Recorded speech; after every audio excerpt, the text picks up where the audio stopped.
So if I could ask God one question right now, my question would probably be like, why are autoimmune disorders in existence? Because it's not great for humans who have them.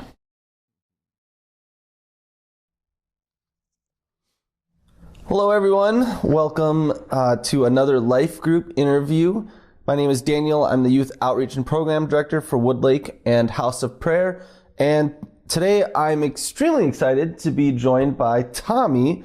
Tommy, why don't you say a little bit about who you are and what you do? Hi there, my name is Tommy Schultz. I'm from Bloomington, and for me, I am the musician for Rally, our Wednesday night programs for the youth. I was a camp counselor at Luther Park for about 2 years and loved every minute of it and had so much fun there. I came into the VBS last year and kind of stuck here. As we were discussing what we wanted our Wednesday nights to look like music-wise, we were like, we know a guy.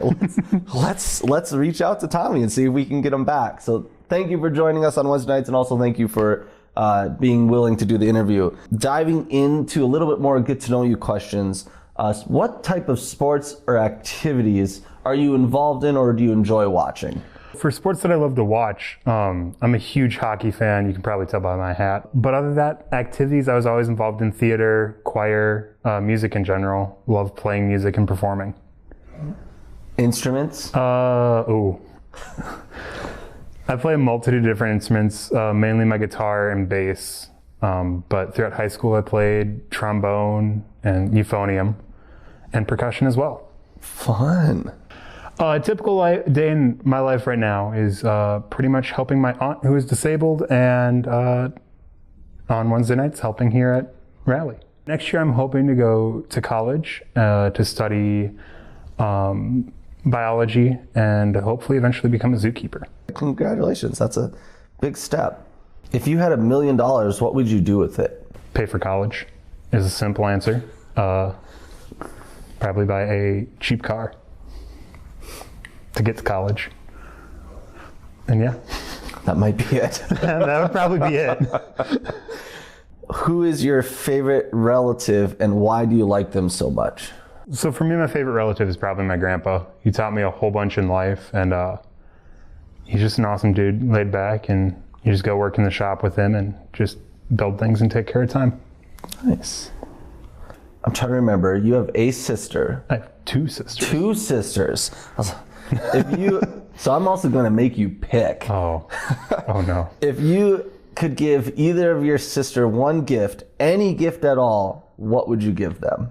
I would definitely probably give them, like, if I could, the health that they need, because both my sisters have autoimmune disorders. So the COVID virus has affected me quite a bit because of the fact most of my family is immunocompromised, so it is something I have to take care of.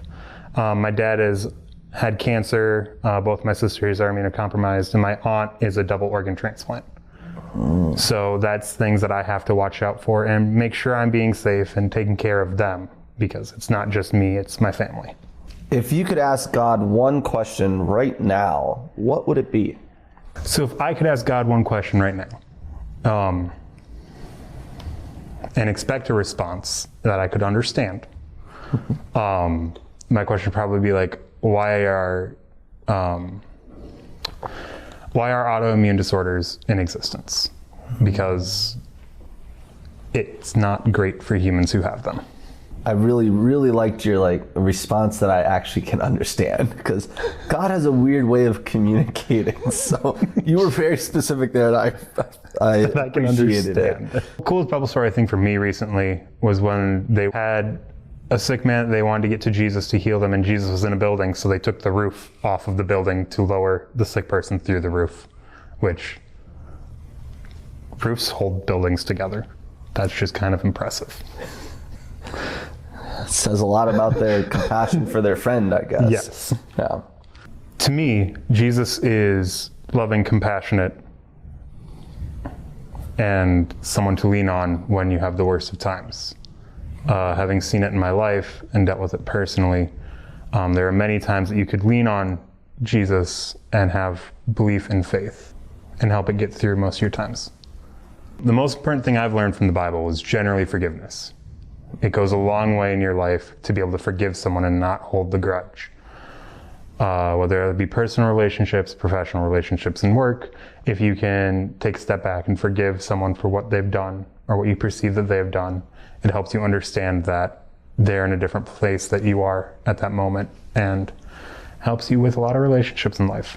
One of the persons people I would like to meet from the Bible is good old David.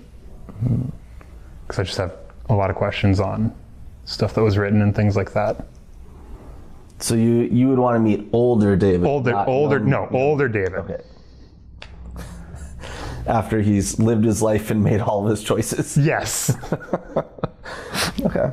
What is your favorite memory at church?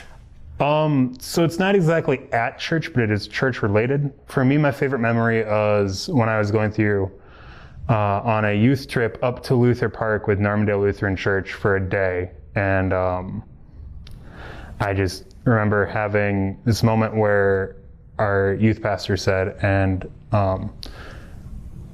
telling the story of Jesus on the boat, and the wind stopped. And it was a really windy day, and as he said that, the wind stopped. Wow. On the lake. And we all stopped and kind of looked at him, and he said, that was really cool, and moved back on to his day. So what do you like, since you've participated in our programming for most of the year now at this point, what do you like about Woodlake and House of Prayer?